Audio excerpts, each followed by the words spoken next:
Hello friends, আশা করি সবাই ভালো আছো। আমিও ভালো আছি। আজকে আমি পাকা আম দিয়ে একটা রেসিপি তৈরি করব। তাই আমগুলো খোসা ছাড়িয়ে নিয়েছি, আর এগুলো হাতের সাহায্যেই আমি একটা ঘোল তৈরি করে নেব। আর সেই সঙ্গে এই চালের গুঁড়ো, আটা আর দুধ, চিনি এগুলো লাগবে। ঘোলটা তৈরি করে নিয়েছি, আর এর থেকে আধাটা রেখে দিয়েছি কিছু আরও করার জন্য। দেখো, আমি এখানে আটা, চালের গুঁড়ো আর লবণ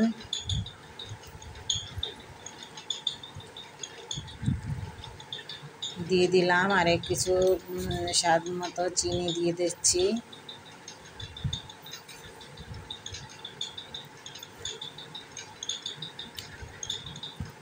এটা দিয়ে সুন্দর করে একটা ঘোল তৈরি করে নেব আমি। আর এটা হাত দিয়েই ভালো হয়, অন্য কোনো কিছু দিয়ে ব্যবহার করলে এতটা ভালো হয় না। দেখো, আমার এই ঘোলটা তৈরি হয়ে গেছে। একটু গাঢ় গাঢ় তবু মনে হচ্ছে। এবার আমি সামান্য পরিমাণ দুধ দিয়ে দেব। দুধ দিয়ে এটা একটু হালকা পাতলা করে নিলাম। এবার আমি তেলে ভেজে নেব।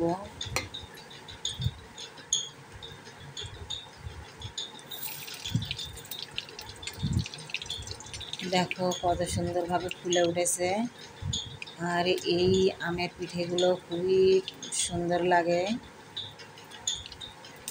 এগুলো আমি এভাবে ভেজে নেব। আর যে আধা আমের গোলাটা রেখে দিয়েছি, ওটা আমি একটু শক্ত করে মেখে নেব। আর ওগুলো দিয়ে আমি অন্য একটা রেসিপি তৈরি করব।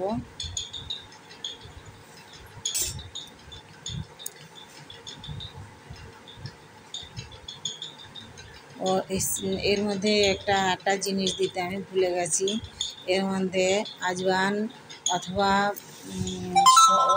মৌরি, যে কোনো একটা দেওয়া যায়। মৌরি দিলেও সুন্দর হয়, আজওয়ানও দেওয়া যায়। এটাতে আমি আজওয়ান দিচ্ছি।